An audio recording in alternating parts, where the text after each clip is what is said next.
Alô. Boa noite, irmãos. Vamos lá. Evangelho de Lucas, no capítulo 6.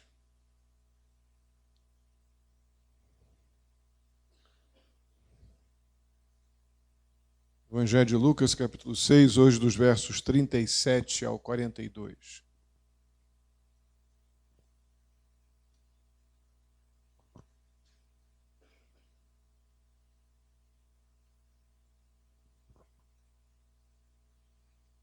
Diz assim: Não julguem e vocês não serão julgados. Não condenem e não serão condenados. Perdoem e serão perdoados. Deem-lhe será dado. Uma boa medida, calcada, sacudida e transbordante será dada a vocês, pois a medida que usarem também será usada para medir vocês. Jesus fez também a seguinte comparação: pode um cego guiar outro cego? Não cairão os dois no buraco? O discípulo não está acima do seu mestre, mas todo aquele que for bem preparado será como seu mestre. Por que você repara no cisco que está no olho do seu irmão e não se dá conta da viga que está em seu próprio olho? Como você pode dizer ao seu irmão: Irmão, deixe-me tirar o cisco do seu olho, se você mesmo não consegue ver a viga que está em seu próprio olho? Hipócrita, tire primeiro a viga do seu olho e então você verá claramente para tirar o cisco do olho do seu irmão. Amém? Meio tenso dizer amém para esse texto. Vamos orar. Muito obrigado, Senhor, mais uma vez, por estarmos reunidos aqui em nome de Jesus. Peço a Tua iluminação, ó Pai, que o Teu Espírito nos abra o entendimento, que possamos ver, ó Deus, as implicações deste momento do Sermão do Monte para a nossa vida cristã, para a nossa vida pessoal, nossa vida como igreja. Assim eu te peço, ó Pai, em nome de Jesus. Amém. O Sermão do Monte, como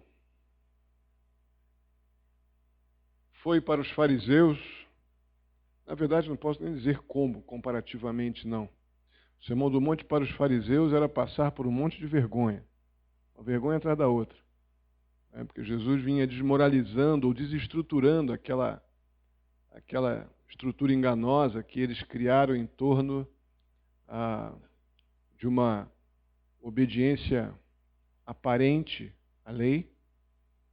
Jesus vem então no monte, no Sermão do Monte, mostrando a essência da lei, o que vai por detrás da lei.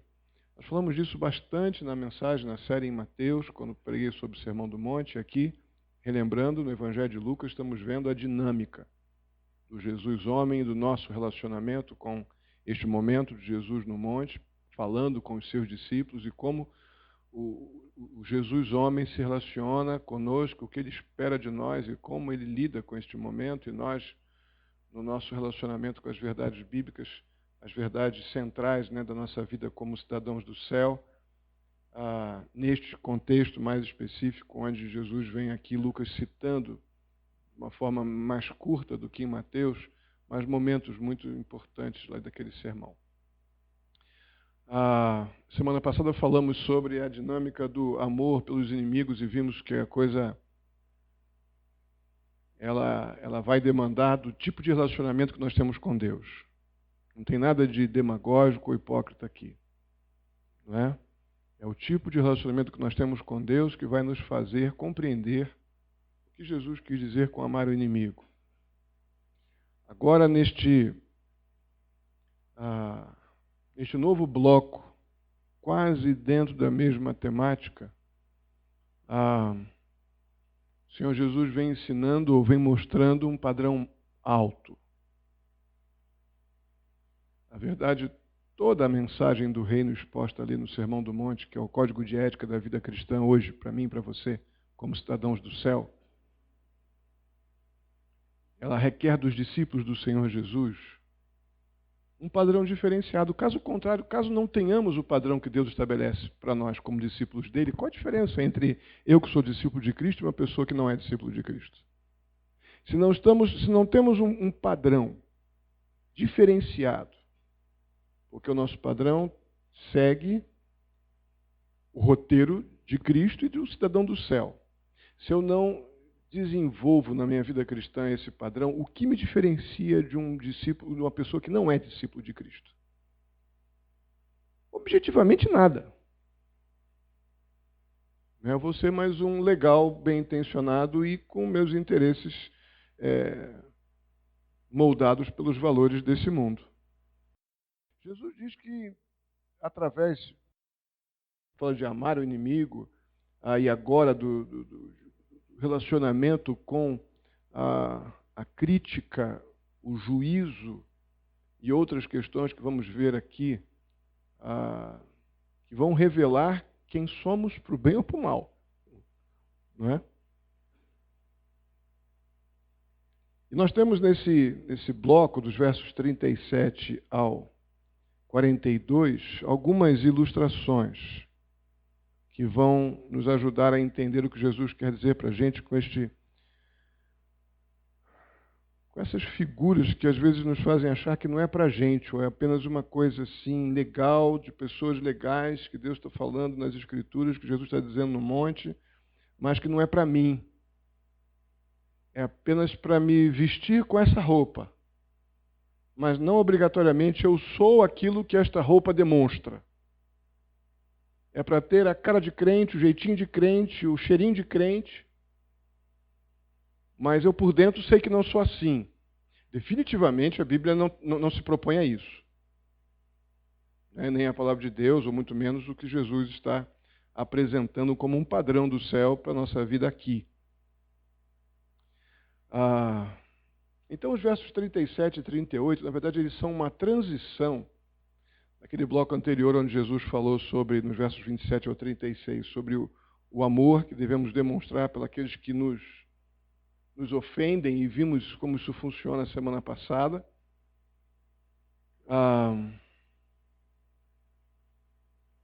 Mas eu só vou conseguir fazer funcionar ou compreender o que significa, em particular, os versos 37 e 38, que são essa transição para as ilustrações que vão começar mais adiante. Se eu fizer isso aqui, se eu olhar para os versos 37 e 38, à luz deste amor que nós aprendemos na semana passada, ou da prática desse amor que aprendemos semana passada. Ou seja, o amor de Cristo ele também precisa ser visto em nossa atitude quando ou diante de uma situação que nos leva a ter uma opinião sobre outro. Eu só mudei a forma de falar. Eu poderia falar aqui, nosso julgamento de outra pessoa, o julgar de uma outra pessoa. Eu mudei apenas a forma de falar para vocês verem que isso aqui não é um monstro que a gente tenta criar, muitas vezes para nos esquivar de ter uma posição firme em relação às situações que a gente vê e se omite, pelo menos em público. Mas em particular, talvez isso não aconteça. Mas em público a gente diz que não deve julgar. Mas em particular a gente acaba agindo da forma contrária àquela que é possível nesse texto.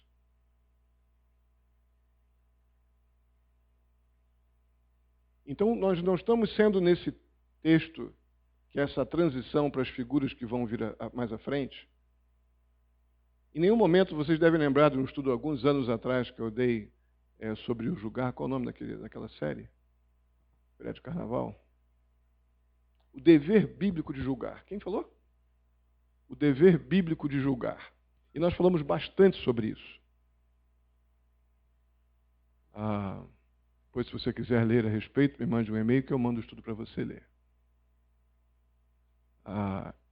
E a gente acaba se escondendo atrás de uma postura não verdadeira,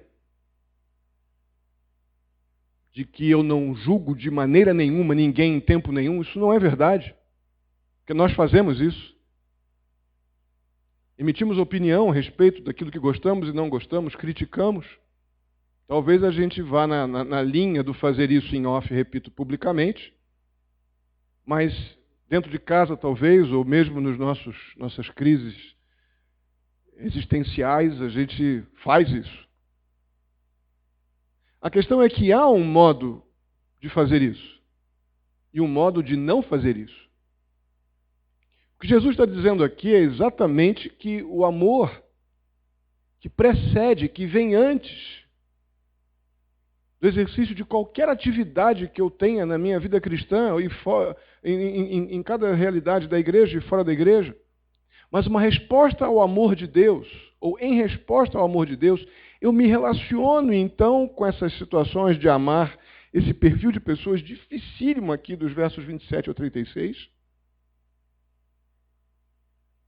Em resposta ao amor de Deus, eu lido corretamente com este julgar. Que na verdade a gente não se apega muito ao não julguem. A gente se apega muito mais ao não ser julgado. Ah, se eu não julgar, ninguém vai botar o dedo em mim. Nosso problema não é tanto o não julgar, nosso problema é não querer ser criticado. E aí a gente acaba entrando numa moita aí de proteção, porque a gente, se eu não faço, não quero que façam comigo. E começa a usar fora de contexto outros textos que já vimos também aqui no Sermão do Monte. Mas a proibição de julgar os outros aqui, sem dúvida alguma, não diz respeito a todo tipo de julgamento. Há uma diferença essencial aqui entre um juízo destrutivo, ofensivo, pessoal, para uma avaliação honesta, objetiva, produtiva, que leve o outro a uma reflexão e confissão de pecados e uma reconciliação com Deus.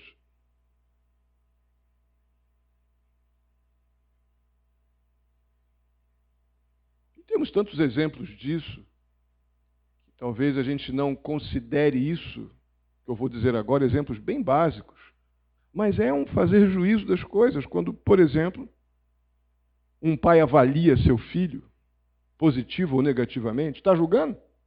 Ou não? Sim ou não? Está. Está. Como é que eu sou proibido de fazer julgamento? Quando um professor avalia os seus alunos e vice-versa, quando os alunos avaliam o professor, não é um tipo de juízo? Quando um chefe, um líder avalia o seu subordinado e vice-versa, isso não pode ser positivo ou muito negativo? Verdadeiro ou falso? Respeitoso ou ofensivo? Mas não existe essa situação? Estamos proibidos de fazer isso? Será que é isso que o texto está dizendo? Será que é isso que Jesus está dizendo? Quando um juiz julga um réu, duvido que alguém esteja muito triste por Lula ter pego 9 anos e meio de cadeia. Tem alguém muito triste aqui? Levante uma das mãos e diga amém. Ninguém, hein? Oxe, todo mundo julgou o Lula, hein? Vocês não são mole. Tá vendo como é que são as coisas? Ah, mas tinha provas. O texto não está falando de provas ou falta de provas, está falando de julguem ou não julguem. E a gente tenta se esconder nas moitas do não julgo, porque a gente não quer normalmente emitir opinião e ser responsável por ela.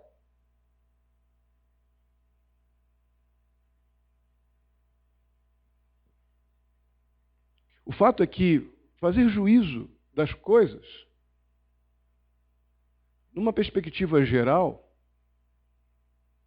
é muito necessário termos uma capacidade crítica, honesta, positiva em relação às coisas e objetiva. Não se cresce sem a crítica. E não tem como você fazer uma crítica sem fazer algum tipo de juízo. Não há crescimento se não há comparativos. Se não há uma realidade onde eu posso estar medindo padrões de referência para estar crescendo. A maneira de fazer isso e a motivação para fazer isso é que é muito determinante para compreendermos isso aqui.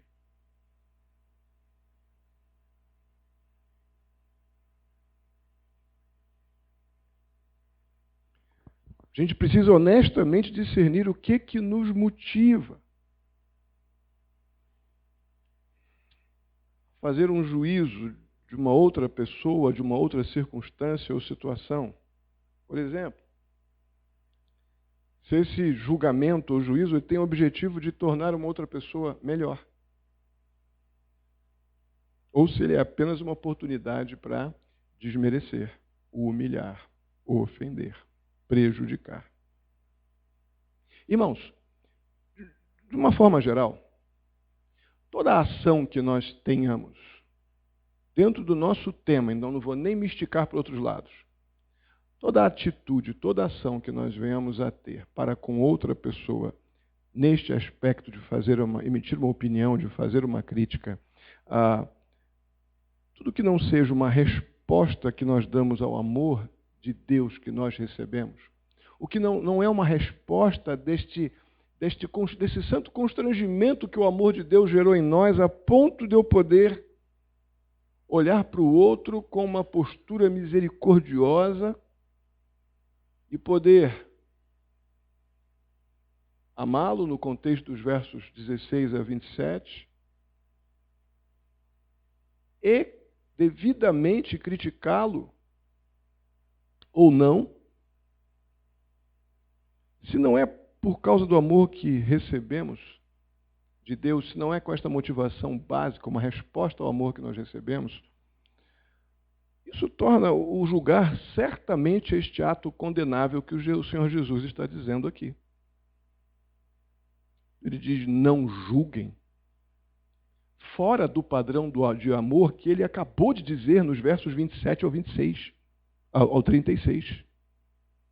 Qualquer demonstração de juízo, a parte do amor que vocês receberam, que vocês são ensinados tem a referência do próprio Senhor Jesus, que foi à cruz e morreu por pecadores, amando o pecador. Fora deste padrão de amor, qualquer tipo de juízo, de fato, é condenável. Então, a referência, o como fazer isso, está estabelecido. Não é um não julguem sem que Jesus tenha dito nada até aqui. Já disse muita coisa até aqui. Eu não posso desconectar o que já foi dito do que está sendo dito agora.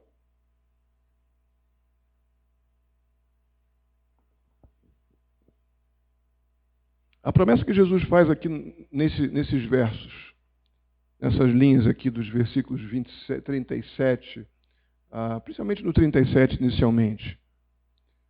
Não julgue para não ser julgado, tem promessa aí, puxa, que legal, tem mesmo. Não condene para que você não seja condenado. Perdoe para que você seja perdoado. Isso não é de forma alguma uma maneira de sermos salvos por obras, porque se eu olho isso aqui sem enxergar mais nada, eu vou dizer que isso aqui é um meio de ser salvo. E nós dizemos aí que cremos na salvação pela graça. Então, se o negócio é perdoar para não ser perdoado, opa, então eu vou sair perdoando porque eu quero ir para o céu. Percebe os problemas que nós criamos para nossas próprias convicções doutrinárias? Se eu olho isso aqui, ignorando que Jesus já vem falando sobre esse assunto há um tempão. A questão é que essa resposta de Deus a uma atitude que eu tomei, fruto de um relacionamento de amor com Ele, muito íntimo, a compreensão do amor que eu recebi, e eu expresso esse amor nas relações mais difíceis, que é mole amar quem me ama. É mole perdoar quem eu tenho vínculos de íntimos. Mas a ideia aqui é de exercitar este nível de amor que eu recebi da parte do Senhor, em Jesus Cristo, exatamente naquelas áreas mais difíceis.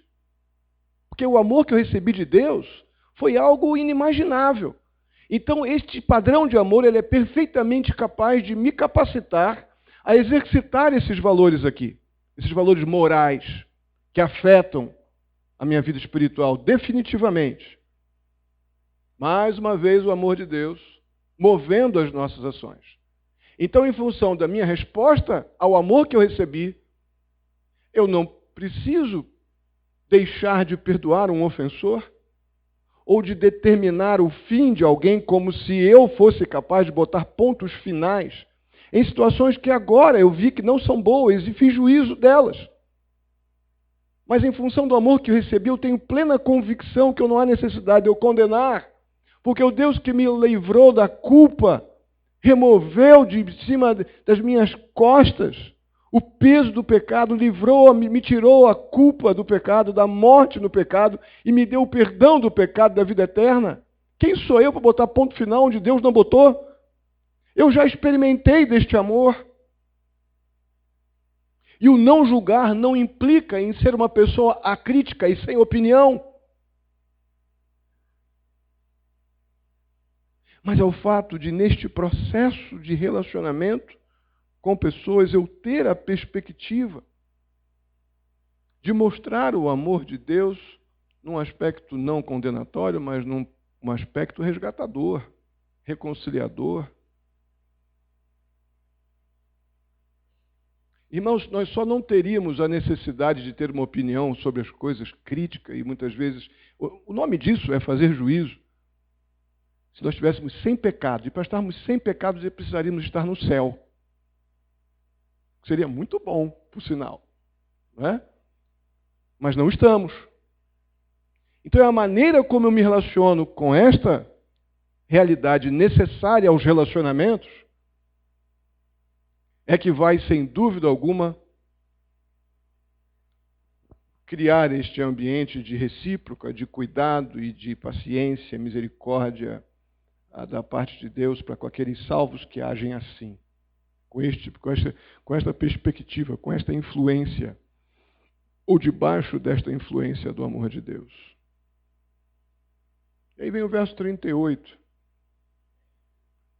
Deem-lhe será dado. A proposta, mais uma vez, aqui é liberalidade. Está dentro de um contexto de uma resposta de amor do meu coração. Não está dizendo aqui, dê porque você recebeu nos relacionamentos humanos. É dê porque você recebeu de um relacionamento soberano. De um relacionamento extremamente bondoso, misericordioso, paciente. Você recebeu o amor. Um amor que nós não merecíamos, mas recebemos. Então dê. Dê porque você receberá. Você já recebe nas realidades espirituais e desfrutará, talvez, alguma coisa que a gente só desfrute na eternidade. Mas também de uma porção semelhante daquilo que você recebe, ou daquilo que você deu. Ele será dado. Aqui há uma figura aqui muito interessante.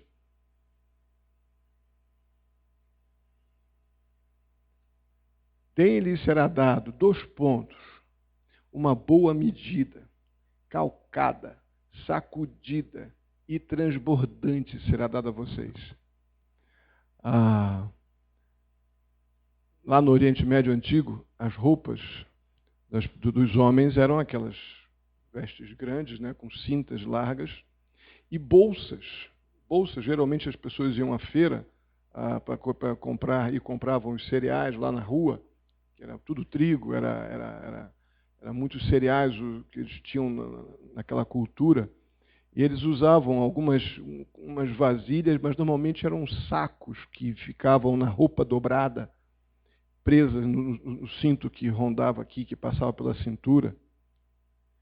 E a ideia é de que a lembrança que Jesus fala aqui é que eles, quando iam e compravam os cereais com aquelas sacolas presas nas cintas, é que eles deveriam encher aquilo, a unidade de medida, era como se fossem umas sacolas padrão, enchendo aquela sacola ali bem cheinha, era como se fosse uma unidade de medida, era meio quilo, certas sacolas, outra sacola tinha 250 gramas, vamos dizer assim. Aqui está dizendo assim, e provavelmente para Jesus usar esse tipo de ilustração é porque alguns tentavam fraudar, alguns vendedores lá de cereal, botar um pouquinho menos na sacola de um, na sacola de outro. Vendia 500 gramas, mas entregava 400. Né? Aí Jesus está dizendo, usando essa figura, deem, né? Ele será dado uma boa medida, calcada, sacudida e transbordante. É a ideia de que Deus não vai fazer nenhum tipo de economia, não. Ele vai encher a sacola até o topo. dá uma sacudidinha assim para caber mais. Não é? E transbordante ainda, a ideia de sobrando, vai sobrar, de modo que não vai ter espaço nenhum na sacola. Quando respondemos ao amor que recebemos da parte de Deus com este padrão de liberalidade de um cidadão do céu, a gente agrada o rei, gente. A gente agrada o rei, a gente agrada o dono da nossa vida, o Senhor das nossas almas, o nosso Salvador Jesus Cristo. Qual pai que não tem prazer de abençoar um filho obediente que está desfrutando e vivenciando, experimentando na prática, em seus relacionamentos, o amor que ele recebeu?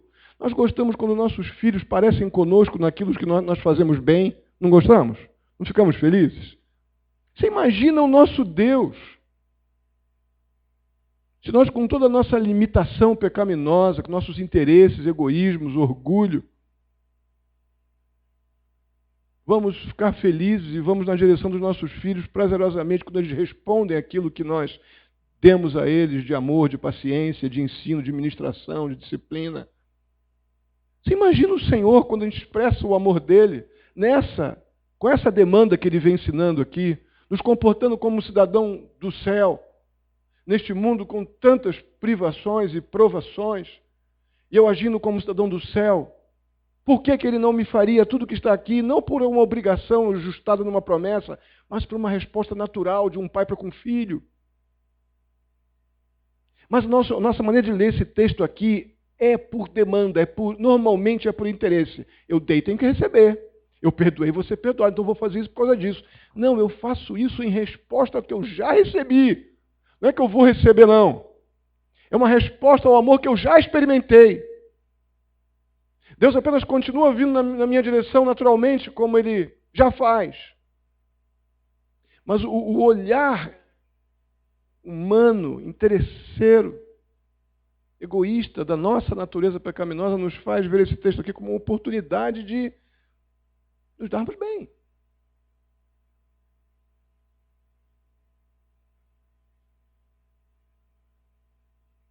Aí Jesus, no verso 39, ele se volta, 39 em diante, ele se volta para a responsabilidade dos discípulos produzirem, fazerem mais discípulos de Jesus Cristo. Algumas metáforas, então, começam a ser usadas para ressaltar o padrão que o discípulo de Cristo Jesus deve ter nesse processo de fazer discípulos. Isso é outra coisa, gente, que a gente não deveria levar mais a sério. Quando eu falei sobre o que é um discípulo, há uns 2, 3, quartas-feiras atrás, como é sério isso? Não é apenas uma camiseta, eu coloco lá os discípulos de Jesus, ou ter o teu nome no hall de membros de uma igreja. Não é isso ser discípulo de Cristo. Não é isso. Ser discípulo de Cristo é viver debaixo das demandas e como referência imediata o teu Senhor Jesus Cristo. Não é demanda de igreja, não é o que fulano disse ou deixou de falar. Não, se eu sou discípulo de Cristo, eu não posso ser discípulo de igreja. Eu não posso ser discípulo de coisas terrenas. Eu sou discípulo do meu Senhor Jesus, do meu mestre.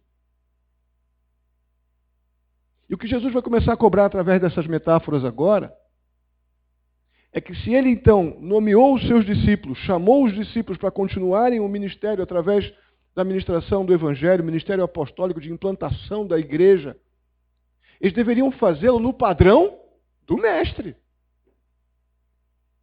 No padrão de Cristo.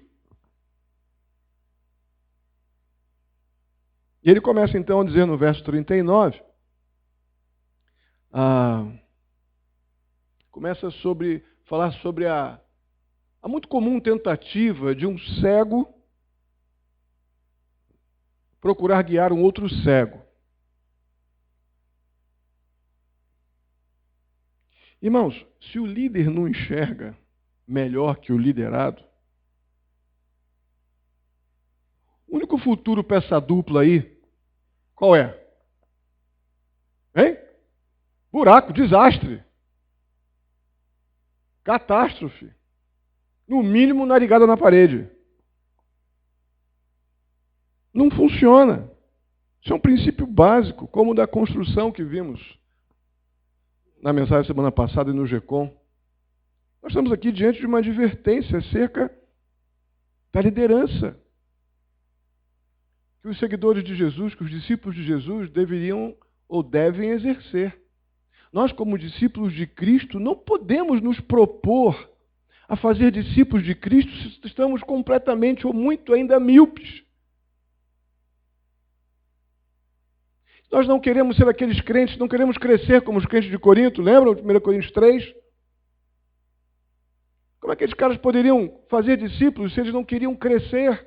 Diziam que o leite era uma comida muito simples. Eu prefiro a sabedoria humana, que fala de coisas tão lindas. Eu creio nisso tudo aí, mas é muito básico isso aí, eu preciso de mais. O apóstolo Paulo não pôde falar mais nada para eles, porque eles não tinham sequer se alimentado corretamente do leite, ou compreendido o poder nutritivo do leite.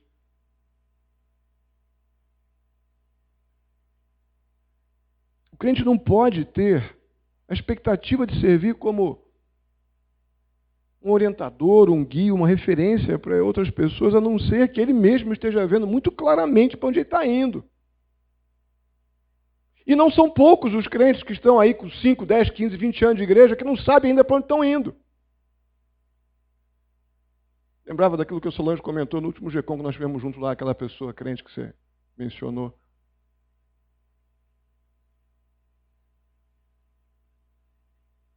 A pessoa que é crente está indo na igreja, mas não sabe, simplesmente não sabe para onde está indo. Se perguntar direitinho, não sabe nem o que está fazendo lá. Se perguntar, por exemplo, como os meninos de Estiva, volta e meia, comentam comigo, pastor, eu orientei eles lá, já que eles conhecem muitas pessoas frequentadores de igreja lá em Estiva, mas que não obrigatoriamente são convertidos porque frequentam ou são membros de igreja evangélica. Eu falei para o Lucas em particular, que tem muita gente sentada no salão dele lá com ele, né? Lucas, com muito carinho, com muita paciência, misericórdia, amor de Cristo que você tem recebido, em vez de tentar ficar explicando princípios bíblicos que vai requerer da pessoa ter um alimento líquido, um leite já bem fundamentado no coração, evangeliza, meu irmão. Evangeliza essas pessoas e pergunta nesse processo se elas morressem hoje, se elas teriam convicção que iriam estar no céu com Jesus. Ele começou a fazer isso. Sabe o que aconteceu? Ele entrou em crise. O Lucas. Porque a maioria dos conhecidos dele, colegas dele de frequentar igrejas da região, não pode fazer uma pergunta dessa, Lucas. Isso aí é demais. É o tipo da coisa que não dá para a gente responder. Crentes que não sabem para onde vão. Cegos, como é que eu posso querer fazer discípulos de Jesus Cristo se eu mesmo estou cego? Como é que um cego pode criar outro cego? Ou guiar? Os fariseus eram os grandes cegos do pedaço lá de Jesus. Se julgavam super conhecedores. E talvez da mecânica da lei, certamente eles sabiam de cor, mas não conheciam o Senhor da lei, por isso eram cegos. E não podiam guiar ninguém. E os discípulos de Cristo tinham que ser diferentes deles. E o Senhor Jesus cobra fortemente que eles sejam assim, não cegos, se eles pretendem fazer discípulos de Jesus. Irmãos, se falta o amor de Deus nessa perspectiva que nos leva a exercitar em nossos relacionamentos o que nós recebemos do Senhor, esse padrão perdoador, este padrão misericordioso, esse padrão esperançoso de amor que Deus demonstrou, nos dando Jesus Cristo, morrendo na cruz pelos nossos pecados. Se falta esse padrão de amor de Deus na vida do crente, ele não pode enxergar. Porque ele não vê o que realmente ele precisa. Como é que eu posso ajudar o outro a saber o que ele precisa se eu não sei ainda o que eu preciso? Eu não entendi ainda na prática o que é o amor de Deus, o que foi o amor de Deus por mim e o que é o amor de Deus agora pela minha vida.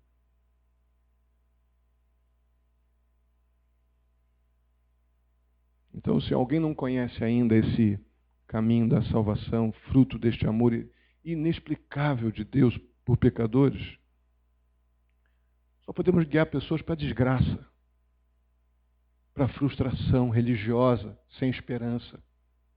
Não é difícil guiar pessoas religiosamente. Não é difícil. As pessoas gostam de dogmas.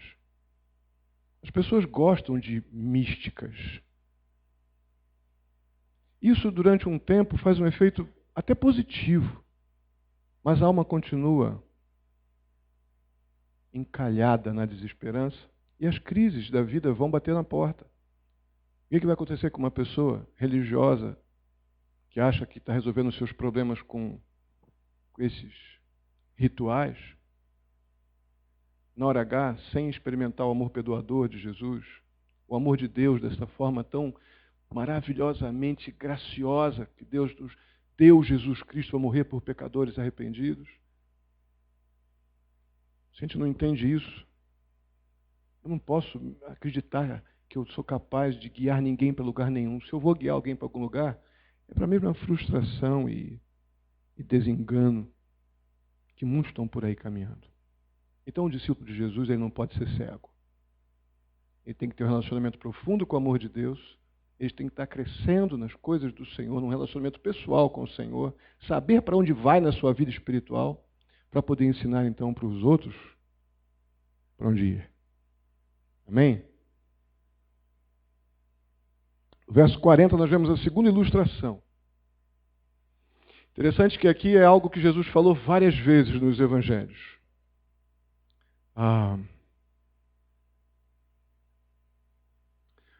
O progresso do estudante, de uma pessoa que estuda, de acordo com... Vamos relembrar o verso 40. O discípulo não está acima do seu mestre, mas todo aquele que for bem preparado será como o seu mestre. Então,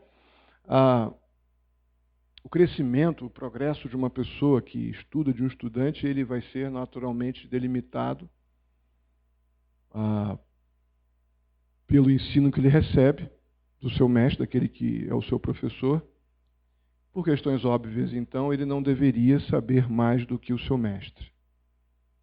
Aí você pode pensar, puxa vida, hoje com tanta oportunidade da gente ir nas bibliotecas online, nos tradutores online, eu tenho condição de ir a todo tipo de informação má e muito boa, muito ruim também, mas buscar, se eu for interessado, se eu for dedicado, se eu for um bom leitor, e ali... Alguém, por favor, atende para mim para não tocar muito mais vezes que isso. Que bom, já parou. Ótimo. Pessoas que lembram, puxa, é culto lá na igreja hoje, eu não vou poder ligar para lá. Deve ter lembrado, né? Eu espero que sim. Oi? Oi, é o Moacir Franco. Moacir Franco liga para vocês?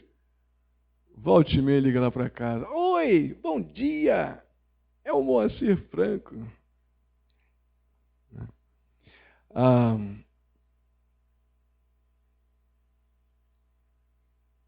gente não deve entender esse verso 40 em termos da nossa própria situação. A gente tem muitos recursos tecnológicos hoje que nos faz ter facilidade de todas as formas que isso vai possibilitar ao estudante conhecimento, muitas vezes ilimitado, se for dedicado. Então, é possível que tenham muitos estudantes que sejam mais capazes que seus mestres, né? Que talvez o mestre já tenha parado de estudar, já se conformou com aquilo que aprendeu, e o estudante está lá, está buscando, mas eu não estou falando do século XXI, estou falando do século I. Né? Então, esta afirmação para o século I, ela tem uma conotação completamente diferente. O tempo aqui que Jesus está falando é onde o discípulo tinha unicamente o rabino como seu mestre, como seu instrutor, como fonte de informação, e alegar, supor que o aprendiz estava acima do seu mestre naquela cultura do primeiro século, era o máximo do absurdo da presunção. Então eu tenho que olhar nesta realidade. O que vamos ver que não vai ficar muito fora se a gente compreender alguns detalhes que vamos pensar aqui. Olhando na perspectiva aqui que Jesus está dizendo, o único alvo do discípulo precisa ser o seu mestre. E esse discípulo ele só chegaria a este ponto de poder alcançar ali a maturidade, o conhecimento de seu mestre com muita dedicação, com muita disciplina, depois de ser muito bem instruído. Olhando para o nosso relacionamento com Cristo, o alvo do discípulo de Cristo não pode ser outro, a não ser única e exclusivamente ser como seu mestre. É o que o apóstolo Paulo nos ensina intensamente, o próprio Senhor Jesus nos Evangelhos afirma isso. A questão é que o objetivo principal do texto que nós lemos, o Senhor Jesus está querendo despertar aqui a questão do relacionamento com os mestres humanos. Uma vez que não é natural esperar que um discípulo saiba mais do que o seu mestre dentro dessa perspectiva do primeiro século, é importantíssimo que o próprio mestre esteja bem qualificado, esteja maduro, esteja em condições de estar na posição de ensinar. Ele precisa estar amadurecido na vida cristã. Perceba que, mais uma vez, o Senhor Jesus está chamando a atenção dos discípulos de que, para fazer discípulos, dentro da cultura de que o mestre, que o aluno, o discípulo, não pode ser superior ao seu mestre, o mestre tem que cuidar de ter uma vida realmente amadurecida, pessoalmente qualificada como crente do Senhor Jesus. Isso não quer dizer sem pecado. Isso quer dizer que até quando peca, ele é um exemplo de quebrantamento, arrependimento e mudança. Essa coisa enganosa de que o mestre, o pastor, o líder, aquela pessoa que você tem como referência, é uma pessoa que, se você vir pecando, você vai se frustrar e abandonar. Você está com um conceito completamente errado de vida cristã.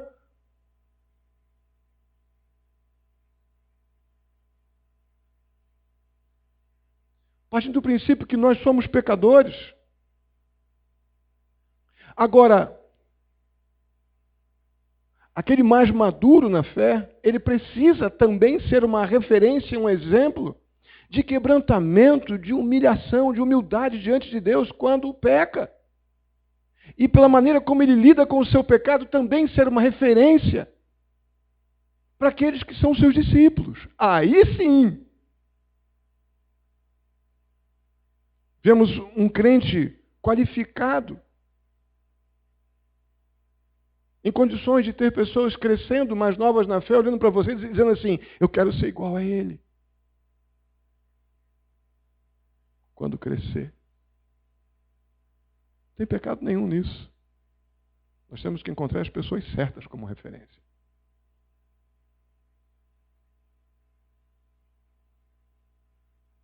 Então, aquele que está na posição de ensinar, aqui no caso do nosso texto, o mestre, ele precisa tomar grande cuidado contra a sua própria cegueira espiritual.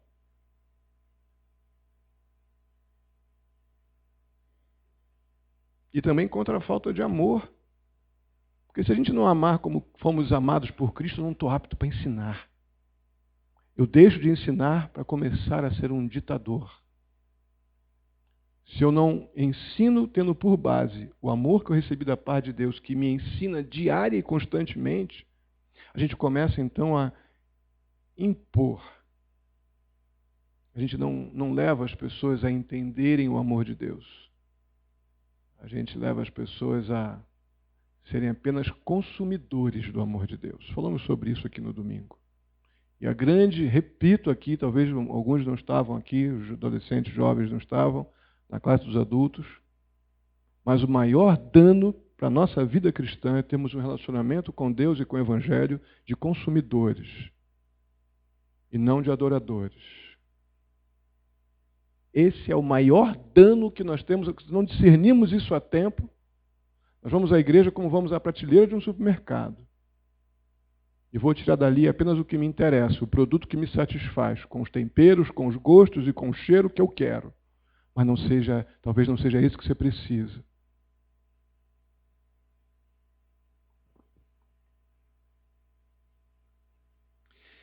E chegamos então nos versos 41 e 42.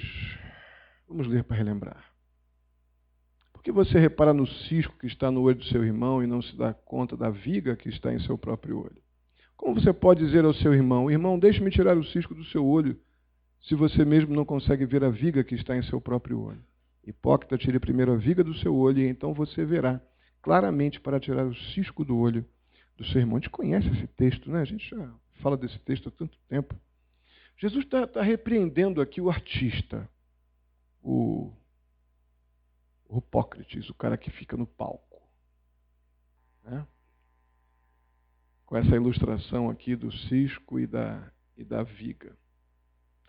Eu creio que o texto nos sugere, nos indica que Jesus tinha no seu ensino uma boa pitada de senso de humor. Uma boa pitada de senso de humor.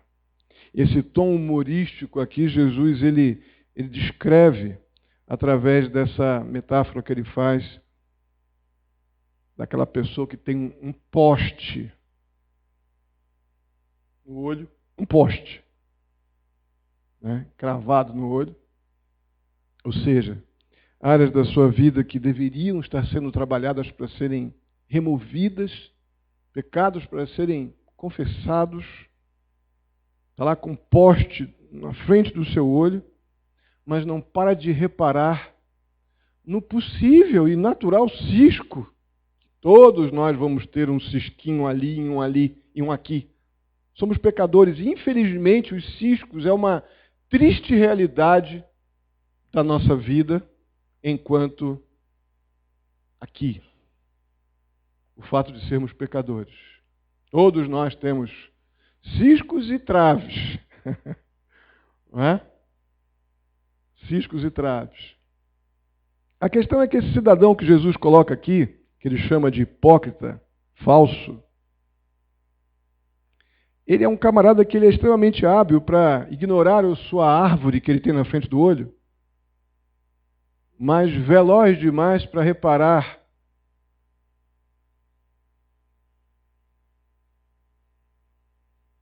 no pecado do outro irmão. Talvez pecado é pecado, não tem grande nem pequeno. Mas aquela imperfeição, aquela pequena área de fracasso que é pecado, também tem que ser tratado, mas o camarada está com uma árvore no olho, em vez de tirar a sua árvore, ele fica observando a do outro. Geralmente a pessoa que faz isso é para tentar encontrar álibi para continuar pecando.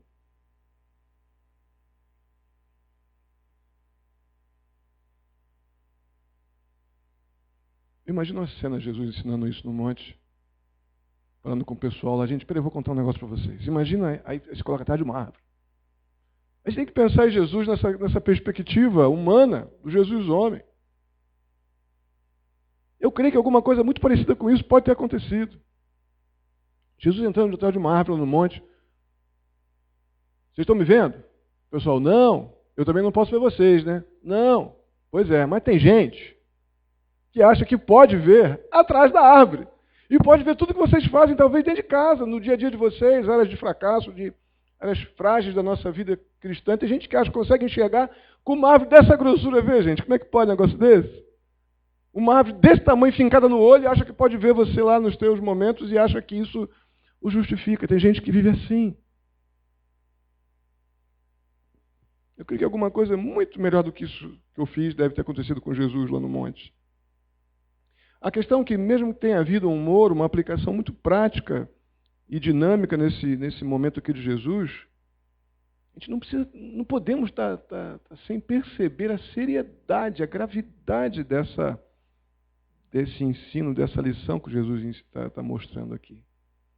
Como é incrivelmente absurdo o fato que a gente, surpreendentemente, tem uma facilidade gigante para ver o que o irmão não fez,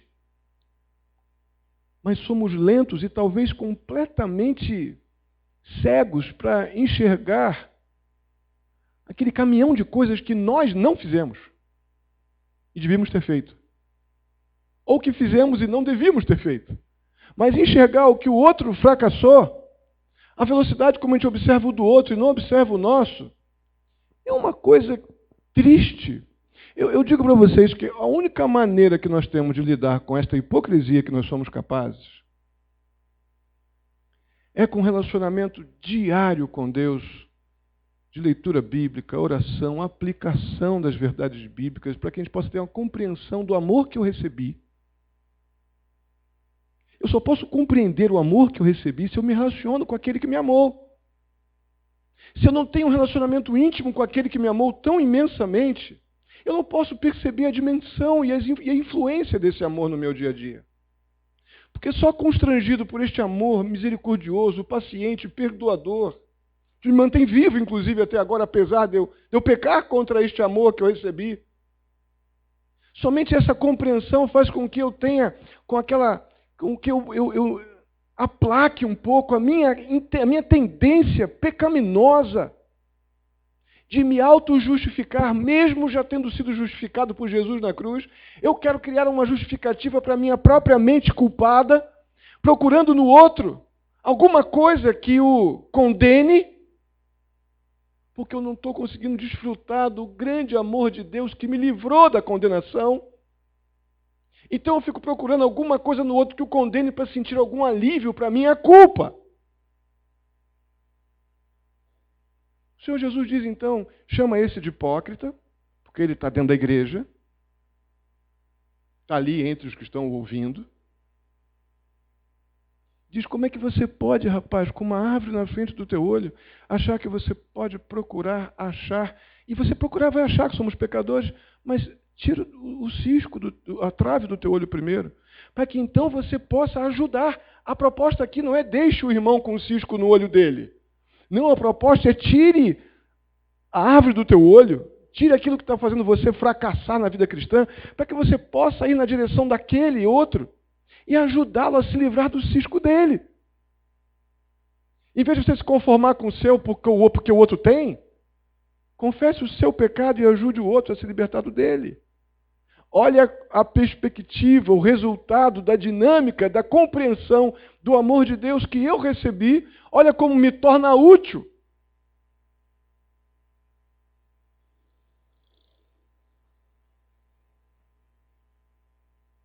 Irmãos, muito mais do que não julgar o próximo, como a gente gosta tanto de usar só esse pedacinho do texto para criar uma série de álibis para um monte de outra coisa que a gente acaba fazendo.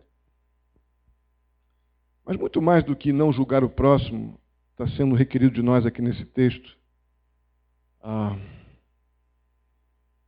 Preciso lembrar então, mais uma vez, que a gente não está sendo proibido de julgar. Se a gente pegar o texto lá de 2 Coríntios, dá um pulinho rápido lá. Olha o que o apóstolo Paulo diz para aquela igreja complicada. Só para a gente poder derrubar esse conceito equivocado. 2 Coríntios capítulo 5, os versos 12 e 13, não vou nem ler o contexto, só vou citar aqui o texto literalmente. Paulo diz, né, no contexto de uma igreja complicadíssima, acabou de sofrer uma fortíssima disciplina por parte do apóstolo Paulo, por o povo lá está administrando o pecado.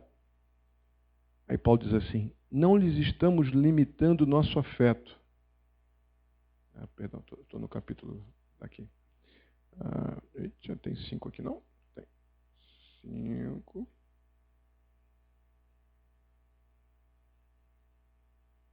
Opa. É a primeira, pessoal. É a primeira. Já a gente vai chegar lá. É a primeira, Jesus. Tô louco. Já a gente vai chegar na nossa série, inclusive, né? Na nossa série de domingo. Versos 12 e 13. Pois como haveria eu de julgar os de fora da igreja? Não devem vocês julgar os que estão dentro? Deus julgará os de fora.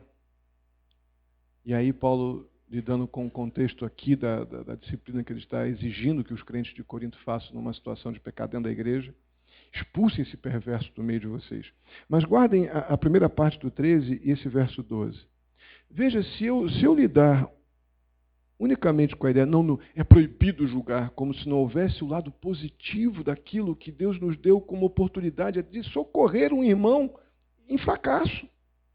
Ou colocar ordem numa desordem, que é o caso da igreja de Corinto.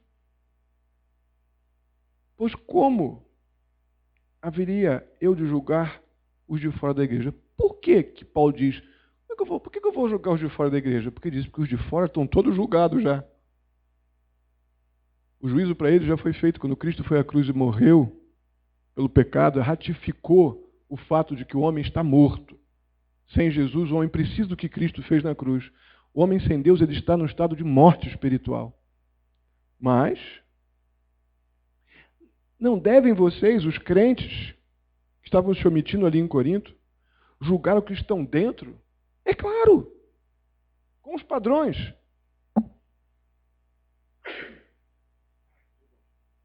Com os padrões estabelecidos nas Escrituras, com o propósito de resgatar, não com o propósito de banir num primeiro momento. O primeiro objetivo de ir na direção da outra pessoa com uma posição bíblica, crítica, sobre o que está acontecendo, verdadeira, honesta, cheia de misericórdia, é com a intenção de resgatar. Agora, o desdobramento disso, vemos lá, Mateus 18,15 e outros textos, que vão demandar da resposta daquele que está sendo corrigido. Então, a proibição que eu vejo aqui no texto de Lucas é de nós fazermos isso com os nossos critérios, com os nossos interesses. Mas se eu faço isso como uma resposta ao amor de Deus, os interesses do próprio Deus revelado nas Escrituras para com os seus, muda tudo. Mas Jesus sempre nos exorta, e aqui não é diferente, a um rígido autoexame antes de fazermos juízo sobre os outros, que é o tira a árvore do teu olho, para que você possa identificar então o cisco no outro. O que o Senhor Jesus está dizendo? Faça, mas faça com critério. E o critério sou eu que estabeleço, não é você e nem igreja nenhuma. O critério das Escrituras, é da palavra de Deus. É o que o próprio Senhor Jesus estabeleceu. Caso contrário, irmão, seria uma bagunça, uma anarquia. Se nós não tivéssemos uma posição bíblica para tomar em relação àquelas situações que surgem, que requerem juízo. Juízo no sentido de fazer algum tipo de julgamento, avaliação, crítica, disciplina.